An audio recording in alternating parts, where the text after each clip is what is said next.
Duha ka mga babaeng pusher na dakpan tungod sa pagpamaligya og shabu. Ang usa tigdawat sa bayad samtang ang usa tighatag sa drugas.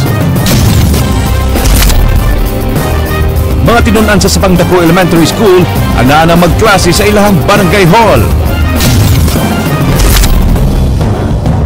Commission on Human Rights moimbestigar sa pagkapatay sa usa ka minor de edad uban sa mga gituhaang illegal drug operators sa Bohol. Aduna rin bagong hepe ang kapulisan sa rehiyon. Chief Superintendent Prudencio Tam Banyas milingkod isip Regional Director sa Police Regional Office 7. Dili pabayran sa gobernador sa lalawigan sa Sugbo ang 300 million pesos nga gipaningil sa mga contractors sa mga proyekto sa miaging administrasyon.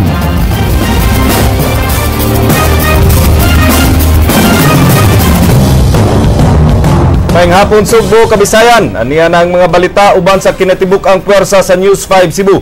Karong adlang Miyerkules, petsa 11 sa buwan sa Hunyo, tuig 2014. Ako si Glenn Soco. Inyo sabing madungog simulcast sa Radyo 5 101.9 News FM alang sa mas komprehensibong impormasyon. Ako si Georgia Herrera.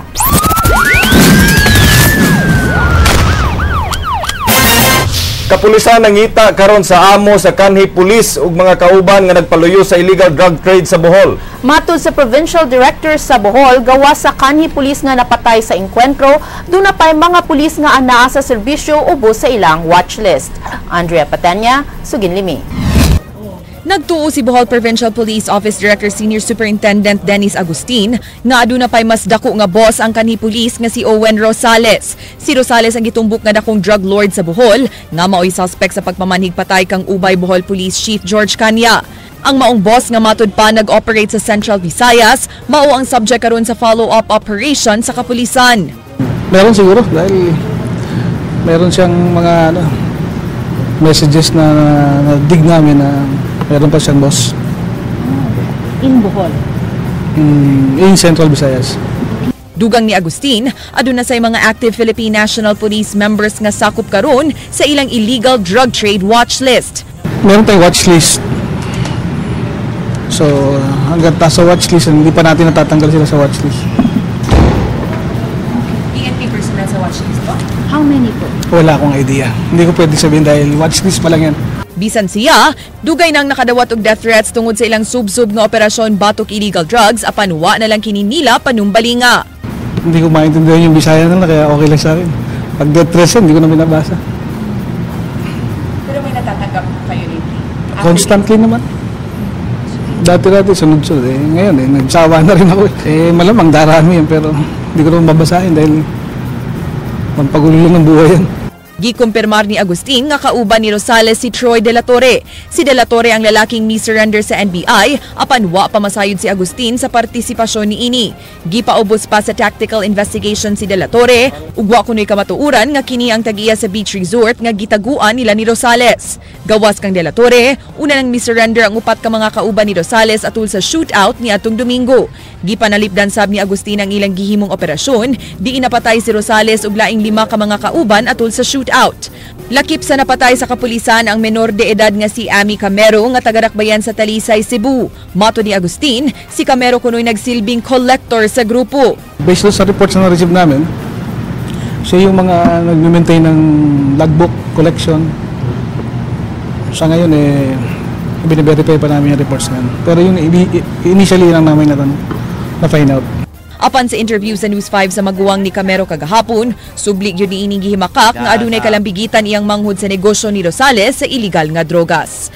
Andrea Patenia, News 5. Duha ka gina nga tigpayuhot og shabu dinhi sa Sugbo, nasikop sa mga sakop sa Regional Anti-Illegal Drugs Special Operation Team kun Raid SOT. Ryan Sorote, Suginlimi. Dinhi sa may flyover sa Dan Salazar sa Barangay Labangon na sikop sa Regional Anti-Illegal Drug Special Operations Team kun RAIDSOT ang duha ka manutadong tigpayuhot og drogas na silang Cristita Montebon nga taga Barangay Tejero ug Teresa Bulabaw nga taga Barangay Mambaling nga gihulagway nga mga level 2 drug pusher. Dinhi nag-abot ang pulis nga poster buyer ug ang duha ka dinakpan dihang gipahigayon ang bypass operation. Gitunos sa pulis ang 1,200,000 ka pesos bugti sa 20 gramos nga shabu. Laing nakuha gikan sa duha ang unom ka mga bulto sa gituang shabu nga nagkantidad og di mo minus sa 3 milyones pesos. Gingon gikan sa Muntinlupa ang supply nga drogas sa mga dinakpan. Ang based sa information na muna receive, bago pa sila nabinlang sa shabu. Muna pagkuha nila sa shabu, diretso sila diri sa mua, muna nga nadala nila ang ilang item. Nasayran nga sawa pa dakpang duha, nag-abot una kini, diin ang usa mo'y nagdala sa shabu, samtang usa mo'y mudawat sa bayad. Gawa sa ngit-ngit nga lugar, mag-abot sab ang mga dinakpan og sa ilang mga suki sa mga malls o mga fast food outlets. Nadawat sa RAIDSOT ang report sa kalihukan sa duha o sa kasimana na ang nakalabay. Wala ko intention na mas kuana butanga. Dihan nyo lang ko niya nga kanang mabang ko siya kabutangan kay sunugan sila. So yun lang sa gibilin sa ako. Yun sa kadiyot lang ko nagkaayon. Mo ko nga. Yun siya niya ipato daan niya.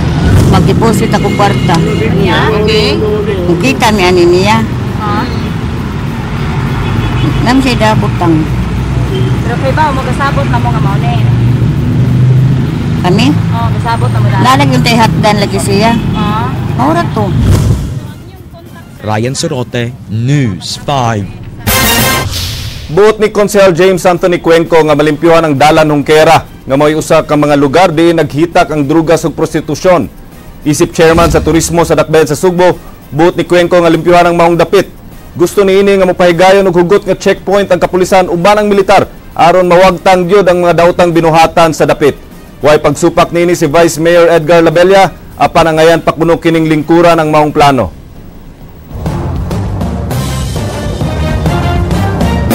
Can never justify the means. And mura man i-encourage na walang drug addiction. Kailang ibuhatan eh. But I said, if you need to do it, then there has to be a law that should be passed. Dili na kayo experimental. But I agree with the observations of Councilor Cuenco. It's a valid observation, but it is not something new.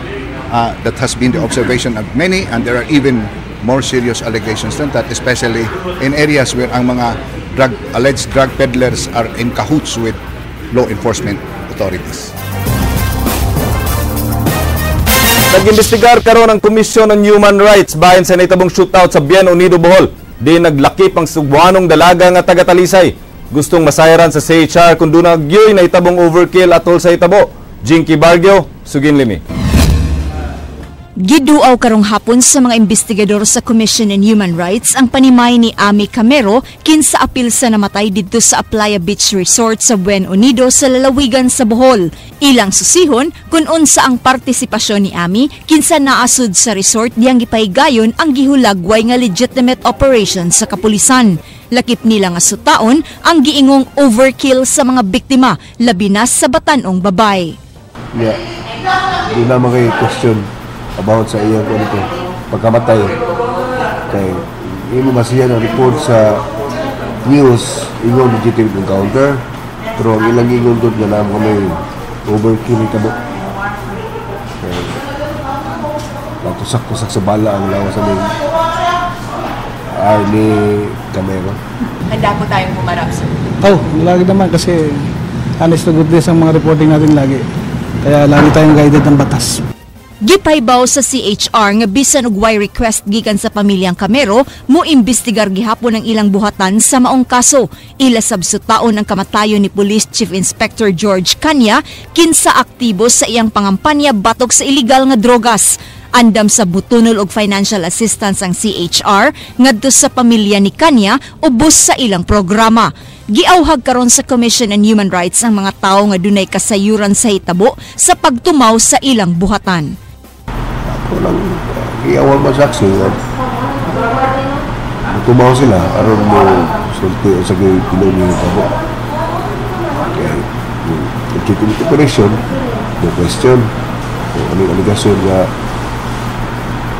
about overkill ato mo question mga commission ba. Sunod semana gitakdang bisitahon sa CHR ang resort di nahitabo ang krimen. Jinky Bargyo, News 5.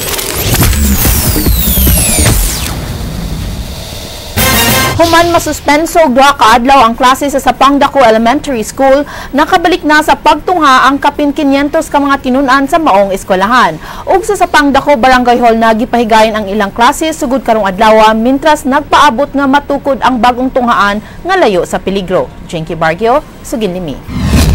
Ining tulo ka anda ng Barangay Hall sa Sapangdako gipahigayon kaganiha ang unang adlaw sa klase sa mga tinun-an sa Sapangdako Elementary School. 559 ka mga tinunan ang miokupar sa ikaduha ug ikatulong andana ni ini. Bugtong kinder pupils lang ang gibutang sa air-conditioned nga buhatan, samtang lain pang tulo ka mga kwarto ang giklasihan sa grade 1 hangtod grade 3. Bisan og di patantong hamugaway ang ilang kahimtang karon, miuyon ra ang mga ginikanan sa gibalhinan sa ilang mga anak. Okay kaayo kay safety ang mga bata. Kaysa ato sa sapa, magbaha kay delikado. O yun rapod ko kay kanang mas safe man siya kay na siya gate niya, naasay kanang mga tanod, makabantay, dili makayano-yano ang mga batag kanang gawas ba. Dinhisab sa activity center sa ikatulong anda nagipahilo na ang mga grade 4 to 6 nga mga estudyante. Matud ni Crisnel nga tinun-an sa grade 5, maayo na lang kining ilang nahimutangan kaysa wala. Maayo naman ma'am. Nang may na lang ma'am, nang padayon na mong eskwela kaysa dili padayon na mong eskwela, maandang kami.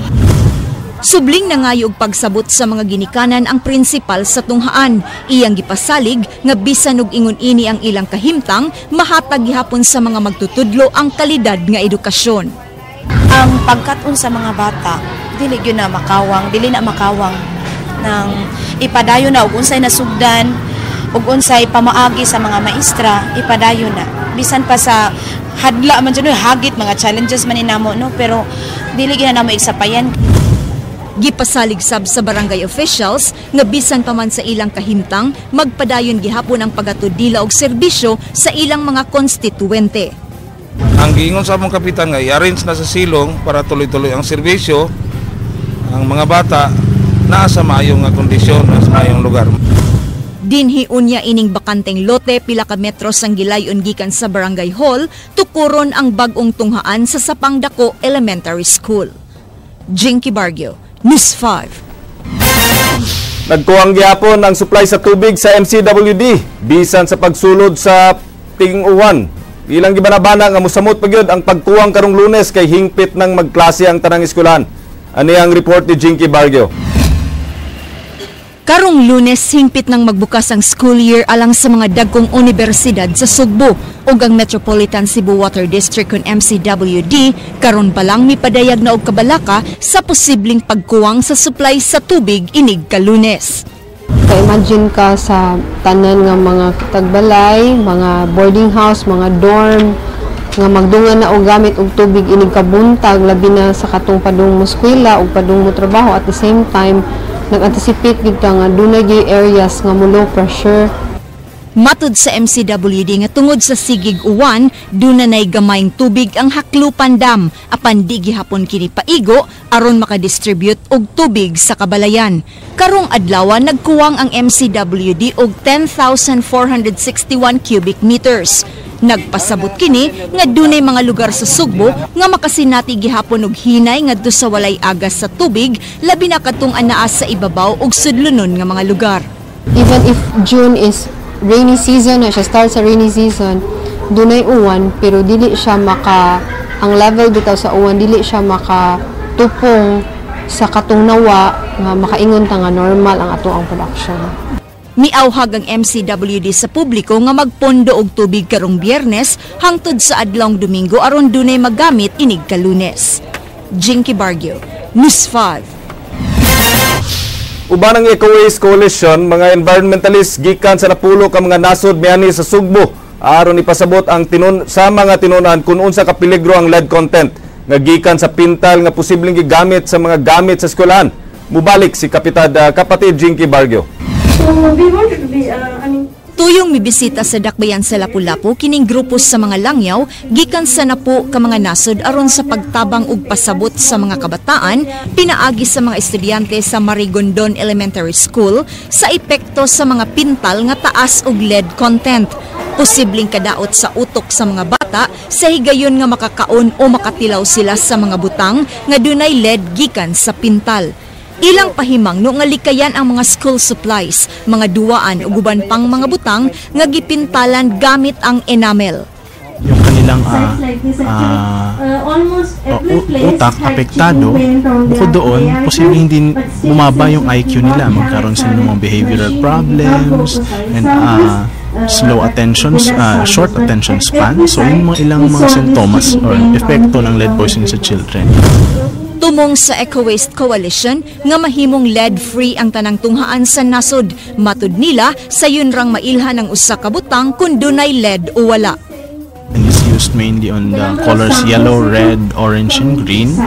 And is used only on enamel or oil-based paint. So para makaiwas, much better na bumili ng water-based paint such as water-based paints, acrylic, or latex paint.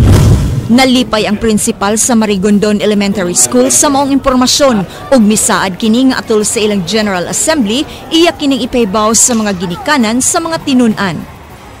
Bukar na to sila nga kinahanglan ang atong paliton nga mga school supplies, atong gamiton nga mga pintal sa balay, kinahanglan lead free kay kani makadaot sa utok o mga vital organs sa mga bata.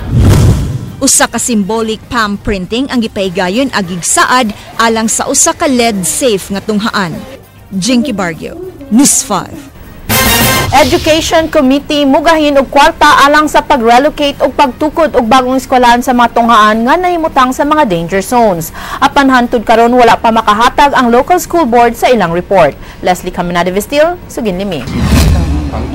Gipaabot sa Chairman sa Education Committee ang assessment report sa local school board sa kahimtang sa duha ka eskwelahan nga nahimutang sa danger zone.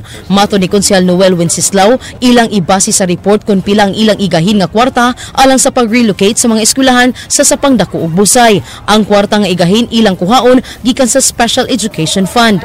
Gipakuhaan pa nato og nag-ocular inspection pa sila og how much will be the cost for the rehabilitation for Busay and Supang Dako niya dayon himuan pa nag-program of works and cost estimate. From then on, og pilay cost adto, then the local school board will appropriate funds. Sa higayon nga magkulang ang kwarta gikan sa Special Education Fund, magkuha sila og pundo gikan sa Calamity Fund. Ang Sapang Dako Elementary School nahimutang daplin sa sapa ug delikado sa baha. Ang eskwelahan sa Busay ug Butaop delikado sa landslide. Pagkakaron ang priority sa Education Committee ang pagpadali og pataod sa mga emergency exit sa mga eskwelahan. Yes, we need to do that kay otherwise kung simbakog na madisgrasya dito. So delikado man sad gyud, no? Ang atorong concern gyud maayo is kining mo ni among gitrabaho ron is kaning mga emergency exits sa mga eskwelahan. Leslie Caminade Vestil, News 5.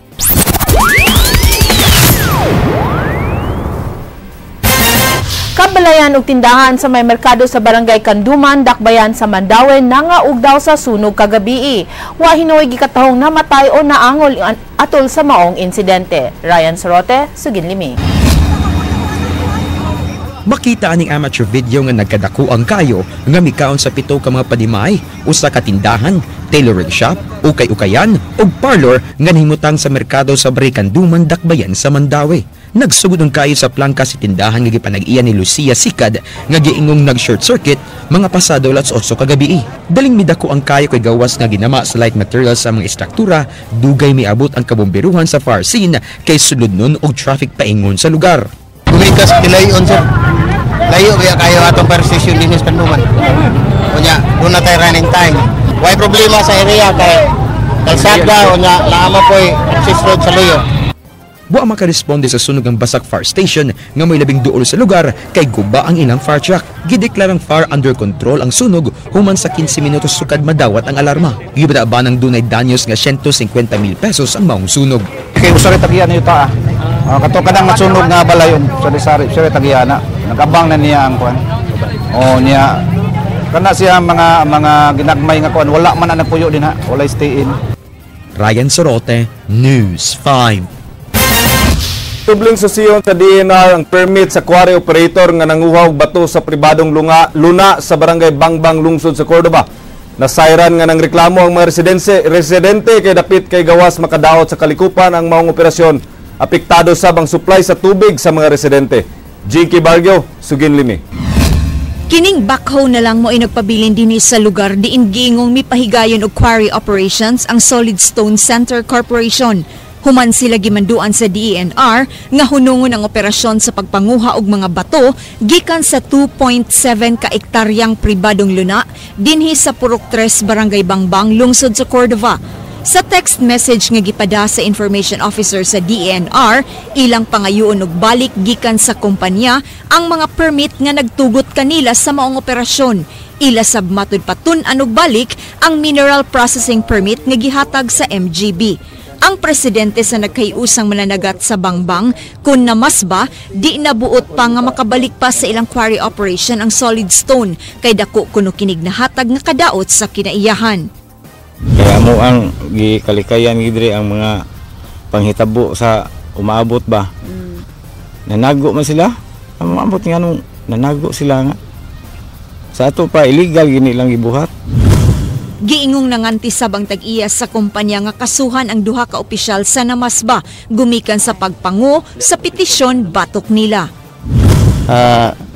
Kana iyang gihimo usa man gyud ka violation kay wa man iagig public hearing nihatag siya og clearance og permit without public hearing and without put resolution sa barangay officials.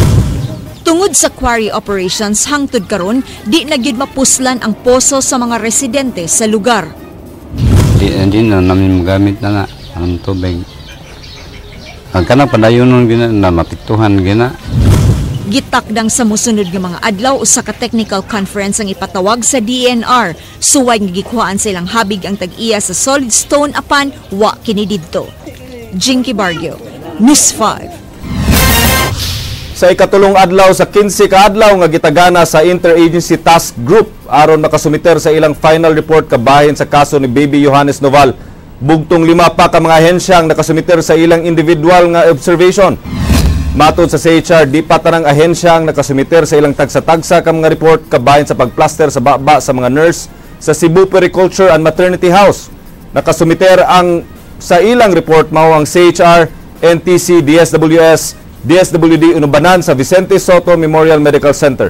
Sud sa 15 ka adlaw gilauman nga makakabot og resolusyon sa kaso ang task group. Ana pasab sa masayran ang ilang rekomendasyon sa maong kaso. 15-day period ipagawas na to ang report o resolution. So far na mga ipang list of violations ang nahatag nga to, no? Na mga violations kipang ko pero di pa na ako ma-divulge yun. Matud ni Bokal Gigi Sanchez nga panaminan unta sa ubang local government units ang nahitabo sa mayor sa lungsod sa Aliginsan kinsa napamatud ang nakalapas sa balaod. Samtang sunod semana atol sa sesyon sa provincial board ilang tukion ang problema sa budget sa maong dakbayan. Madin Sabang, Sugin ni Ming. For me also no, it's justice served. Alang kang Bukal Gigi Sanchez nga leksyon alang sa tanang tigduma sa mga lokal nga kagamhanan nga kinahanglang musubay sa gilatid nga pamaagi sa pagduma sama sa paggahin og pondo alang sa mga proyekto. Kini ang nahimong reaksyon ni Sanchez sa hukom sa Anti-Graft Court sa sandigan nga guilty si Aluginsan Mayor Cynthia Moreno ug laing 7 ka opisyales sa maong lungsod. Kini human mapamatud-ing dunay kakulian sa gihimong pagpalit sa aluminum panels nga mokantidad og 1.1 million pesos nga wa moagi og bidding. Gingong katingad-an kun nganong wa kini moagi og bidding nga unta dugay naman nga nagduma si Moreno sa maong lungsod. Okay, public bidding maglisod man gyud ni ana. May taagud tugwa sila kay baw sa proseso. Pero nahitabo man nga pila na sila ka tuig nagdumala og lungsod. It is not nga they were ignorant of the law. Kahinumduman nga dunay kasungian ang mga Moreno kang Sanchez ni adtong Marso human pa sa nginli ni Sanchez nga tuyong gipahunong sa bana sa gikonpiktong mayor nga si Vice Mayor Chonce Moreno ang water system sa barangay Angilan sa maong lungsod. Kontrapartido sab si Moreno ug Sanchez. One Cebu Party ang mga Moreno samtang partidong liberal si Sanchez. It's a lesson learned ba sa tanan natong mga local government units nga. Gipahibaw ni Sanchez nga ipresentar niini ang report sa Committee on Budget and Appropriations bahin sa suliran sa pagpatuman sa 2014 budget sa Toledo City sa regular session sa Provincial Board sunod semana. Dunay mando ang Provincial Board sa pagsusi ug pagtugot sa mga budget sa mga kalungsuran ug dakbayan. Kini human mikiha ang mayoriya sa City Council nga sakop sa One Cebu Party nga naaprubahan ang budget nga way quorum.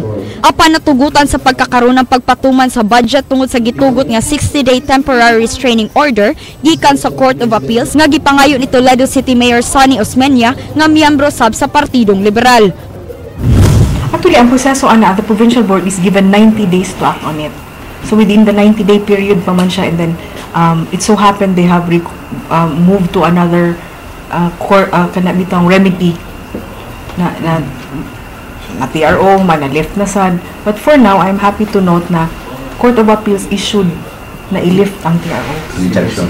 Injunction. Kaya ba, forum shopping ba ng ingon ana, kaya I'm not a lawyer, but then kung magsige mong kag pangayog opinion sa kadaghanan, murag magitawag og forum shopping na may Court of Appeals na nakuan. Madin Sabang, News 5. Aduna na listahan ng LTO sa usa ka gatos nga mga drivers nga nadakpan sa sitom tungod sa mga traffic violations. Matod sa sitom, ang listahan ana sa tanan nga opisina sa LTO sa nasod. Dili na makaparenew sa ilang lisensya ang mga driver kung dili nila masettle ang mga multa sa ilang mga violations. Seryoso ang sitom sa kampanya nini mga violators. Kay kini mga violators sa traffic is usa ni siya sa nakakontribute sa problema sa traffic sa syudad. So, muna nga seryoso miyanin nila. Gidinay sa Investigation Committee ang hangyo ni Mayor Nelson Garcia sa lungsod sa Dumanhog nga hunungon ang pag-imbestigar sa mga sumbong batok kaniya. Alang kay Mayor Garcia, iyang gipasakaan og sumbong ang mga sakop sa komitiba ug dili angay nga mupadayon sila sa pag-imbestigar kaniya. King Perez, Suginlimi. Gidinay sa Committee on Investigation ang motion ni Dumanhog Mayor Nelson Garcia pagpahunong sa formal nga investigasyon sa reklamo batok kaniya. Kini kabahin sa reklamo ni Vice Mayor Efren Hica nga si Garcia ang mi-appoint og sekretary sa Sanggunian Bayan nga katungod unta sa Vice Mayor. Ang mga sakop sa komitiba nga sila Board Member Arlie Sitoy ug Board Member Gigi Sanchez gipasakaan ni Mayor Nelson Garcia ug sumbong atubangan sa korte ug ombudsman. Ang komitiba may rekomendar og 60 ka adlaw nga suspension ni Mayor Nelson Garcia. Tinguha ni Garcia nga mahunong ang investigasyon tungod kay aduna nay kaso ngadto sa korte bahin sa iyang pagkasuspenso. That's immaterial. Masaligon sab si Sitoy nga igo na ang ilang mga ebidensya sud sa 60 ka adlaw nga pagkasuspenso sa mayor nga matapos na karong buwana.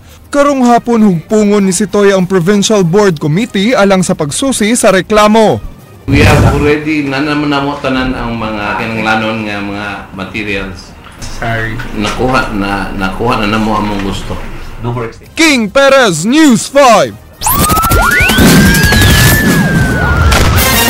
Doon na bagong Regional Director ang Police Regional Office 7. Human hingpit ng milingkod si Police Chief Superintendent Prudencio Tam Banyas, ang kanhi pangu sa Human Rights Affairs Office sa Camp Crame kaganina.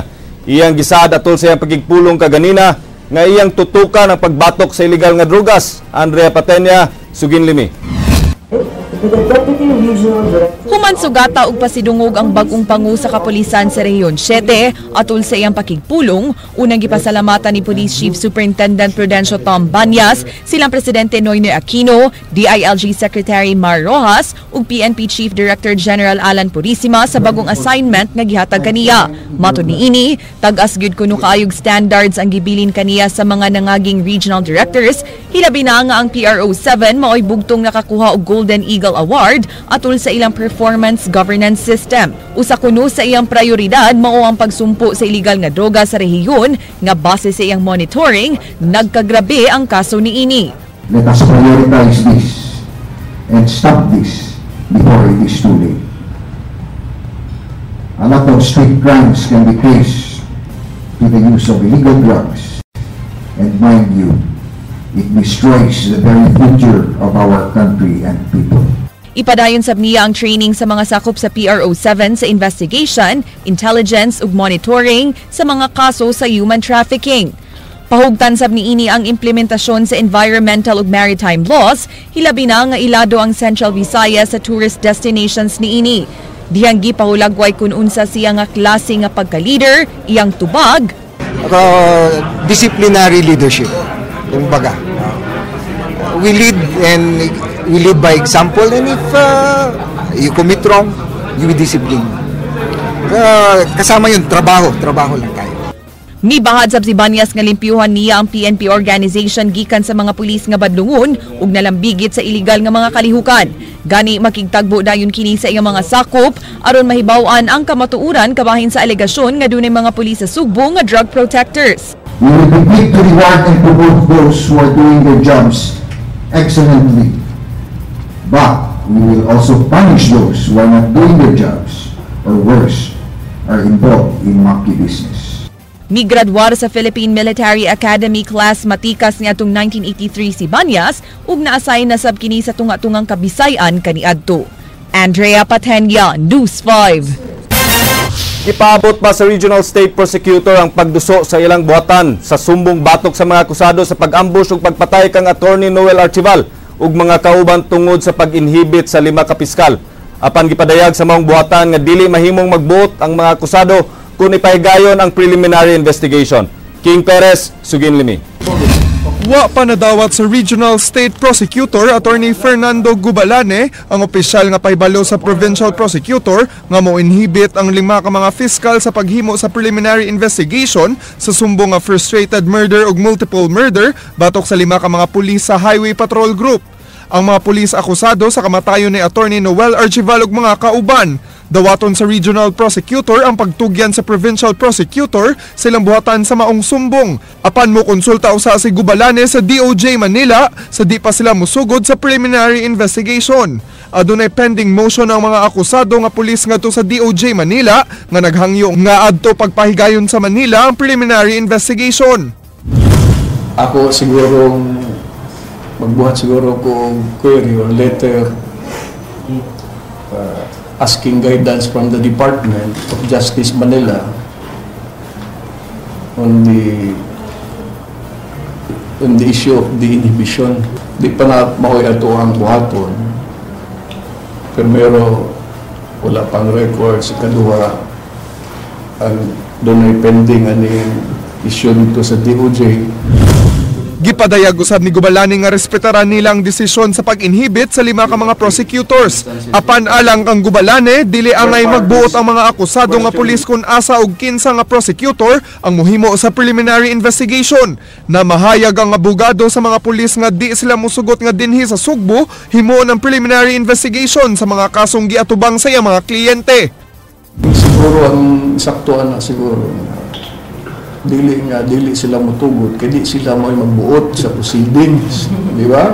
Ang ilang buhaton mo request lagi na sila tamang. Whatever it is, it's the office mo decide whether mo conduct ba og investigation there is Cebu or not. King Perez, News 5. Nagduol si Cebu City Councilor Nelson Archival sa pag-inhibit sa mga prosecutors bahin sa kaso sa iyang igsuon nga si Attorney Noel Archival ug mga kauban kay malangay na sab ang pagdungog niini. Leslie Caminade Vestil, Suginlimi. Sad gid kayo ni. Sad ni the sense na number 1, mutaas ang kaso. Ni pabuhagay siyang gibati si Konsyal Nelson Archival sa nitamong pag-inhibit sa 5 ka prosecutors sa kaso sa kamatayon siyang igsuon nga si Attorney Noel Archival ug kaubanan. Gihulagway ni Archival nga malangay gyud ang kaso sa iyang igsuon. Matud sa konsyal nga sama sa nadala ang mga prosecutors sa taktika sa kampo sa HPG. Basically, murag tuan na ni kuyog sa mga dependent. So sige, kuyog na lang ninyo para madugay. That's my opinion. So, I don't know, karon na naman na nila ang bola, tanaw na tugon sa ilang move. Dugang niini nga mubalik na sab sila sa uno ug ila na lang atngan ug unsa na sa gihulagway niining duwa sa pikas kampo. I think, in my own opinion, siguro nahadlok sila, but then... Dako ang pagtuon ni Archival nga dunay kahadlok ang gibati ang mga prosecutors, hinungdan nga mi-inhibit sila. Sila man, nga di naman sila ganahan. Well, we don't know the reason. Kay wa man na nila gibutang. Ila is wa kuno salig ang mga dependent nila. Ang angay di pa sa ligo ng dependent. How about kami? There should be balance. Hinaot sab si Archival nga mutabang unta sila nga mapati ang pagsulbad sa kaso. Leslie Canarivestil, News 5. Subay sa mando sa korte dito sa Sulug, gibalhin una dinhi sa Subo ang mga akusadong tigbuhat ug bomba nga sakop sa Moro National Liberation Front alang sa seguridad sa mga saksi sa maong kaso. Gipasalig hinuon sa otoridad nga way angayang kabalakan kay dunay katako sa pagbantay ang Cebu City Jail. Andrea Patanya, Suginlimi.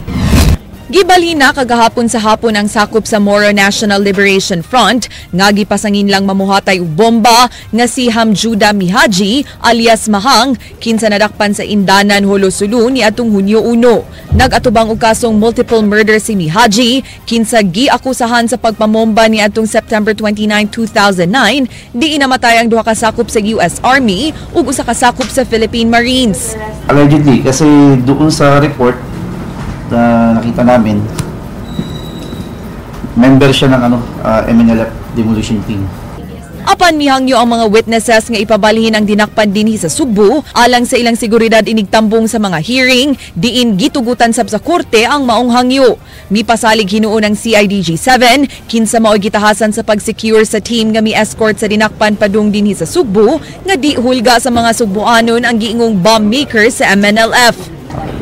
Hindi naman siguro makapaghasik ng terroristic act yung mga MNLF kasi dito naman is 24/7 naman alert ng kapulisan natin as well as ang mga military personnel.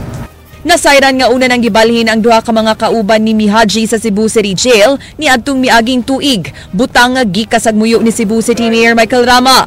Mipadaog suwat ang legal team sa City Hall ngadto sa korte nga unta di ipabilin sa City Jail ang duha apan mato ni Jail Warden Police Superintendent Johnson Calub, wa pa siya masayod sa tubag sa maong hangyo.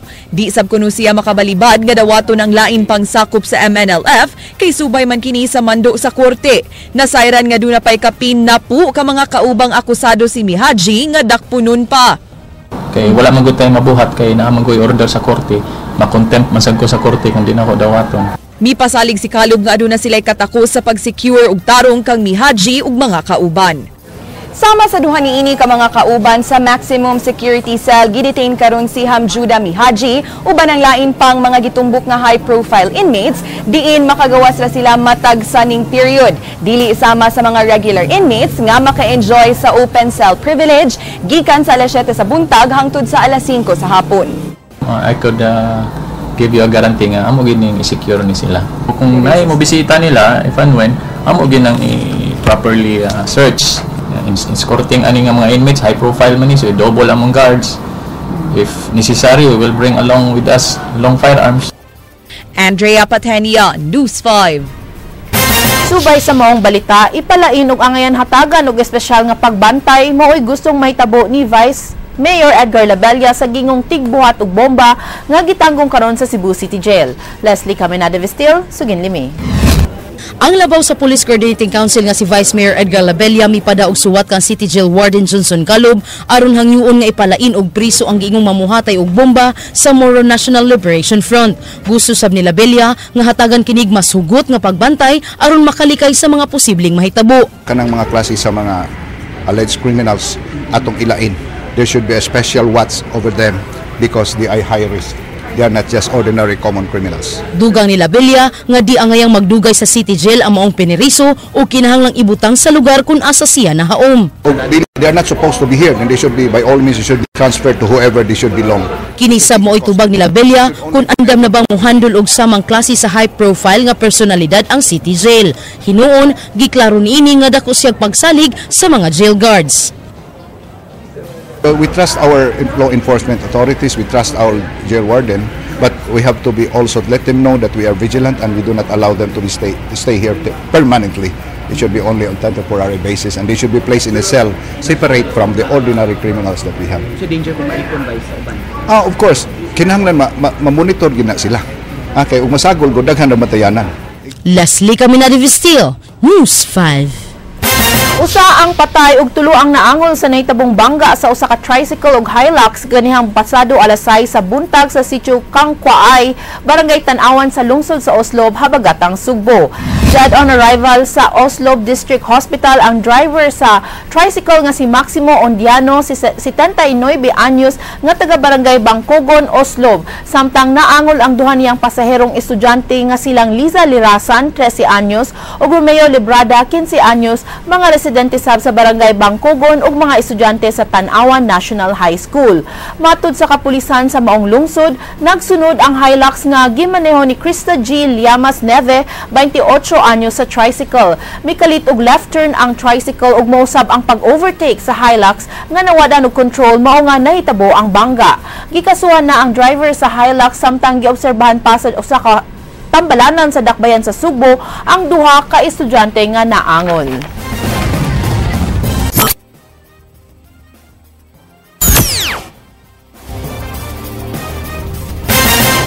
Suwayan sa crowd favorite Ginebra Gin Kings nga moabante sa unahan dihang ilang ikasangka ang San Miguel Beermen sa main game sa PBA Governors Cup doubleheader karong alas 8 sa gabi didto sa Phil Sports Arena sa Pasig City. Pagkakaroon nagtakos ang Global Port ug Air 21 Express sa preliminary game. Nahimutang karon sa ikatulong pwesto ang Gin Kings sa ilang 4-2 win-loss record, samtang ang 4-3 nga Beermen ana sa ikanom nga pwesto. Ang Express nagupot og 4-3 win-loss record alang sa ikalimang pwesto, samtang ang 1-6 nga Global Port mao'y naa sa kinaubsan sa napo ka teams aniyang tipik sa ilang duha karon. Live sa Action TV ug sa Radyo 5 101.9 News FM. Technical foul called on both Marvin Hayes and Dominic Sutton. So it's a double technical that they cancel each other out. No free throws will be taken. But the problem with that, Ali, is that Dominic Sutton better watch himself for the rest of this ballgame. He's definitely going to have to watch himself on both fronts, not allowing the other team to get under his skin, and which you see almost another steal by Dominic Sutton, and to watch himself from getting into foul trouble. Dior Lohor nakuha ng isa pang possession para sa Global Port. Inabas kay Cabagnot. Cabagnot guarded by Joseph Hill. They used to be backcourt mates with Petron. Ito si Cabagnot wants to go off the glass. That's short. Asi a rebound. And you know, Asi, that's the first perhaps of 14 or 15 boards every ball game. Joseph Hill trying to direct traffic. 14-second shot clock para sa Air 21 Express. Atkins goes to Sutton. Asi, 5 on the clock. Asi outside jumper. That's too strong. Rebound. Dalawang backcourt guys ng Global Port, and Cabagnot pulled it down. Here's Terrence Romeo. Shaking and baking, but his shot doesn't go, and Aldrich Ramos pulls it. One of the major matchups tonight would be between Asi Taulava and Dior Lohorn. Both big guys, especially Dior Lohorn. He's a big dude. Natin he's guarding Asi on this side. Atkins. Sinabas kay Asi. 8 seconds na lang natitira sa kanilang shot clock. Asi po poste. Turn around jumper off the glass. Masyado namang malakas sa rebound. Nakuha ni Marvin Hayes. Pero may pito ang ating referee.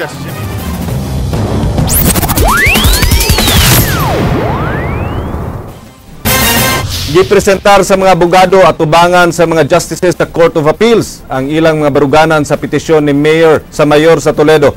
Buot ni Toledo Mayor Sunny Osmeña nga pugnan ang Regional Trial Court sa Toledo sa pagbabag sa pagpatuman sa ilang budget karong tuiga. King Perez, Sugin Limi. Gipahigayon kaganihang buntag sa Court of Appeals ang hearing sa petition for certiorari nga gisangat ni Toledo City Mayor Sunny Osmeña. Gihangyo sa mayor sa Toledo City ang paglibka sa preliminary injunction nga gimando ni Judge Hermes Montero sa Toledo RTC Branch 59 nga nagpugong sa pagpatuman sa kapin 619 million pesos nga annual budget sa dakbayan karong tuiga. Gidungog ang petisyon nilang Justices Joseph Lopez, Edgardo de los Santos ug Marilyn Lagurayap. Mitambong ang unom ka mga konsehal sa Toledo City Council nga mayorya sa konseho kinsa mikiha kang Osmeña ug mga kauban sa pag-approve sa budget nga wa miagi og quorum. Samtang no-show sa maong hearing si Mayor Sunny Osmeña. Ang mga abogado sa duha ka panig mipadayag sa korte sa ilang mga baruganan ug way mga testigos nga gipresentar sa hearing. Nuha na to nga malibkas to ang kuan. For ako ano siya ba permanently malibkas to preliminary injunction sa atong budget. And we also give to the impression of the the honorable justices that the ordinance pass is marred by grave and serious procedural lapses. Sa pagkakaroon adunay temporary restraining order nga gimando ang Court of Appeals batok sa preliminary injunction nga gi-issue sa Toledo Regional Trial Court. Kini ang hinungdan nga nagamit na ang naprubahan nga budget ug nabayaran ang utang sa kuryente sa dakbayan nga giputol sa Sebeco. Wa say mahitabong hearing sa Toledo RTC, diin gipangayo sa mga konsehal nga mahimong null and void ang approved budget ordinance, samtang gihusay pa ang petisyon ni Osmeña atubangan sa Court of Appeals. Nagtinguha sa mga mireklamo nga konsehal nga mariinak ang gibana-ba ng 400 milyones pesos nga budget. Sa among own observation, wag na-shock ang mga justices nga marag tingog sila nga lightning speed kuno ang pagpasar sa annual budget sa syudad sa Toledo. Og tugutan gud ni siya. Sa ako ang obserbasyon, mahimo ni siyang president sa ubang LGU. Gimanduan karon sa Court of Appeals ang duha ka habig nga mo-submit na silang mga memoranda sud sa 30 ka adlaw sugod karong adlaw aron mahukman na ang giatubang nga suliran sa dakbayan sa Toledo sa di pa mo expire ang gihatag nga 60-day temporary restraining order sa maong korte. King Perez, News 5. Duha ka kumpanya gipanid-an sa Department of Energy tungod sa illegal nga pag-refill og LPG sa mga butane canisters. Dakpo na usab sa sitom ang mga driver nga dunay karga nga refilled canisters. Leslie Caminadi Vistil, Sugin Limi.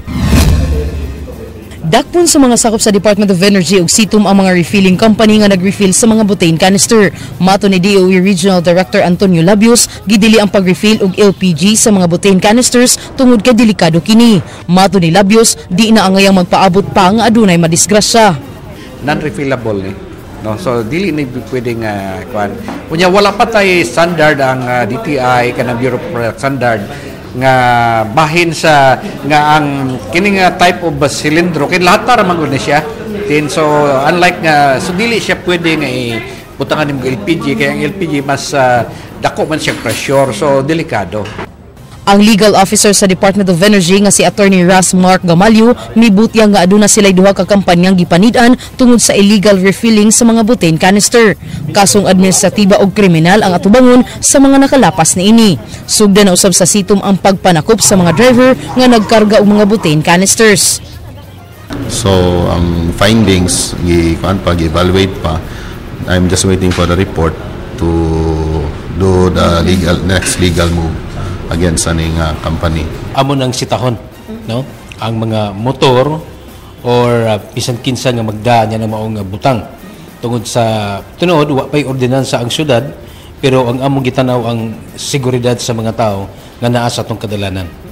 Leslie Caminadi Vistil, News 5. Dili pabayran ni Governor Junjun Davide ang gipaningil sa mga contractor nga pabayran bayranan sa mga project sa Kapitolyo nga walay approval sa Provincial Board. Samtang konsultahon sa gobernador ang Local Finance Committee kung pabayran ba sa mga responsabling opisyales ang kapin 540 million pesos nga gidisalaw sa COA. King Perez, Sugin Limi.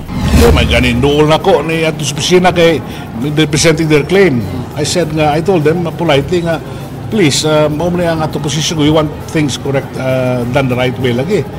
Human migawas ang report sa Commission on Audit, subling gipahibaw ni Governor Junjun Davide ang yang mando nga dili bayran ang mga kontrata sa kanhi administrasyon nga wa moagi og way pagtugot sa Provincial Board.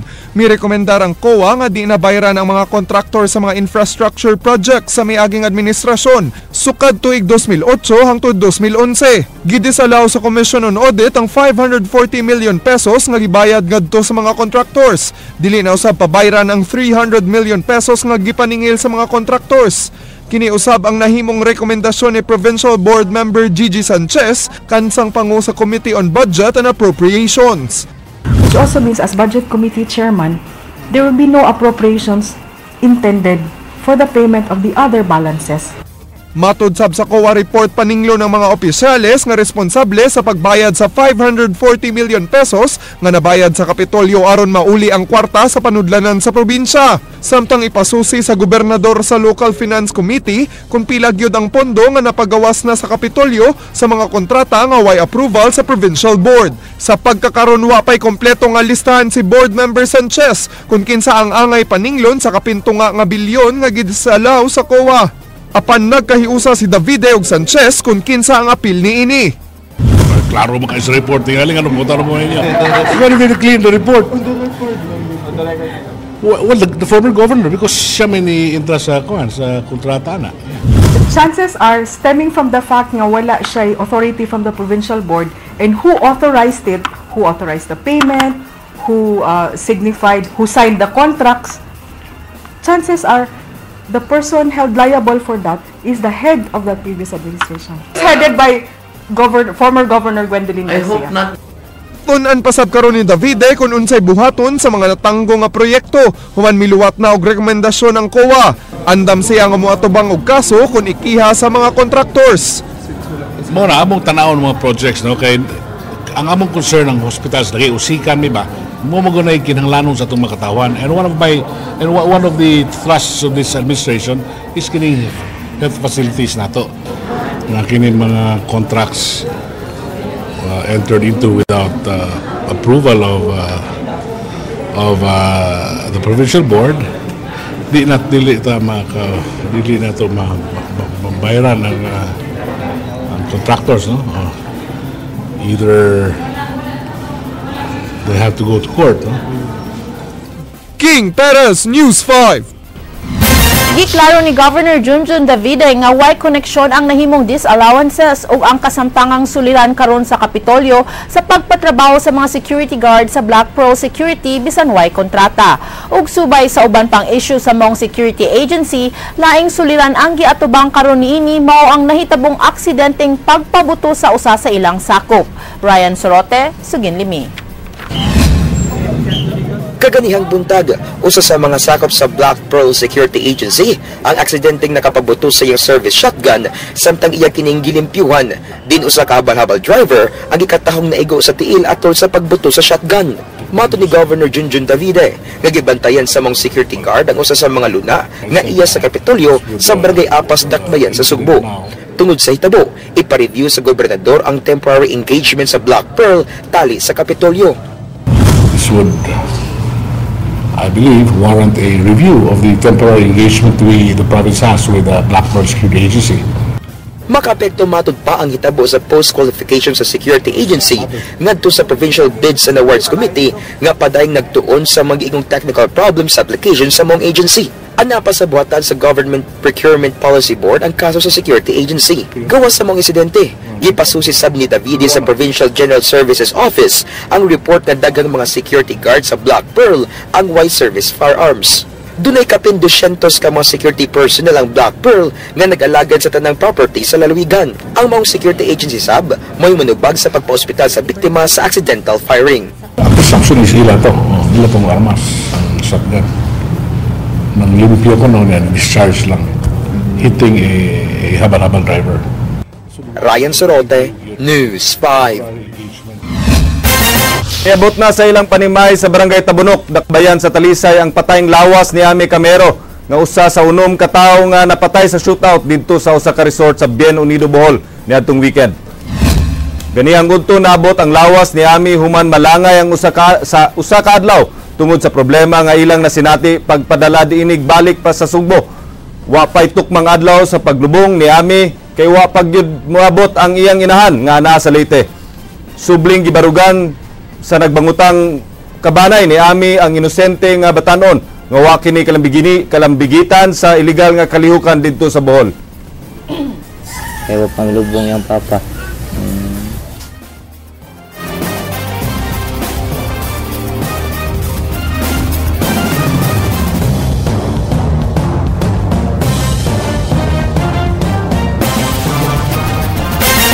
Maukanto ang usa ka oras nga pagbalita sa Aksyon Bisaya. Kini si Glenn Soco. Mosunod na ang Action Prime. Daghang salamat, ako si Georgia Herrera. Bisan asa, bisan kanusa, kapatid. Kay di lang kutob sa balita. Aksyon!